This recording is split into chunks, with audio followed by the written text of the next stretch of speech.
So you bought a struggling stock, maybe hoping to get a former high flyer on sale and profit from a big corporate turnaround. But things didn't go as planned, and the company filed for bankruptcy. What now? I'm going to walk you through what happens when a public company goes bankrupt and what it means for shareholders. And stick around for tips on how to avoid companies at risk of bankruptcy. Companies typically file for bankruptcy when they can't meet their financial obligations like debts. Bankruptcy is a legal process for determining how any value left in the company can be best used to repay what it owes. There are two main types of corporate bankruptcy, Chapter 7 and Chapter 11. Under Chapter 7, the company stops operating altogether and any assets it has are sold to pay as many of its obligations as possible. Under Chapter 11, the company continues to operate while it restructures agreements with its creditors and formulates a plan to reorganize and reemerge post-bankruptcy. But declaring bankruptcy doesn't mean the company's shares suddenly go to zero or disappear, at least not yet. Bankruptcy proceedings can take months or even years. During that time, people can often still buy and sell the stock. However, in bankruptcy, the stock will stop paying dividends and may be delisted from major exchanges. Typically, that means trading over the counter where there aren't the same financial reporting or minimum price requirements. Stocks of bankrupt companies often have a Q added to the end of their ticker symbol to warn investors that the company is bankrupt. The important thing for stock investors to know is that shares of a bankrupt company are very likely to end up worthless. Under bankruptcy law, debt is more senior than equity.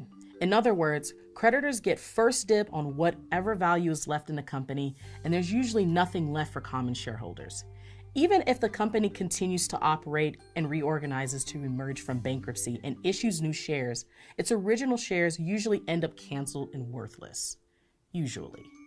The car rental company Hertz filed for bankruptcy in May 2020 in the face of rising debt and dwindling business prospects in a world of pandemic lockdowns. Activist investor Carl Icahn dumped his massive position expecting shares to end up worthless. But as the stock moved towards zero, highly speculative traders began piling in, sensing a chance to win big if the stock had a miraculous turnaround. This was an extremely risky bet. But about a year later, an investment group bought Hertz out of bankruptcy. As part of the agreement, some Hertz shareholders were entitled to recover what was valued at about $8 per share, well above the stock's lowest close at 40 cents. But these scenarios are extremely rare. Just ask shareholders of Bed Bath & Beyond. After the company declared bankruptcy in April 2023, some traders held on to or bought BBBY in hopes of a Hertz-style comeback. But that didn't happen, and the shares were officially canceled in September of 2023, leaving BBBY shareholders with nothing. So if you own shares in a company that goes bankrupt, you basically have two choices.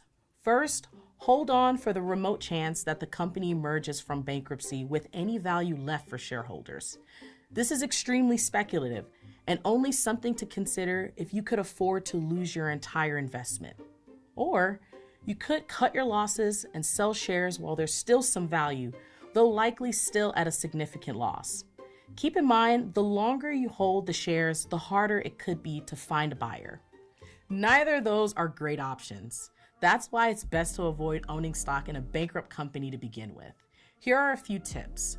First, do your research before buying a stock.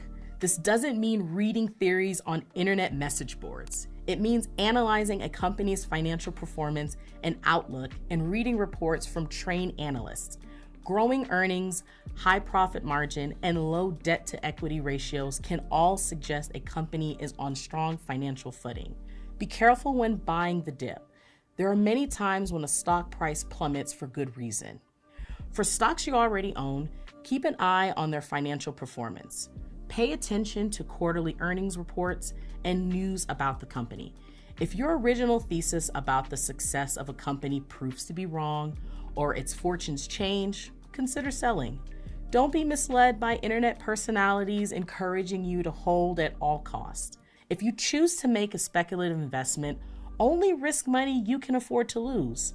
While investing in stocks always come with risk, Doing your homework and carefully monitoring your investments can help you avoid holding a worthless stock from a bankrupt company.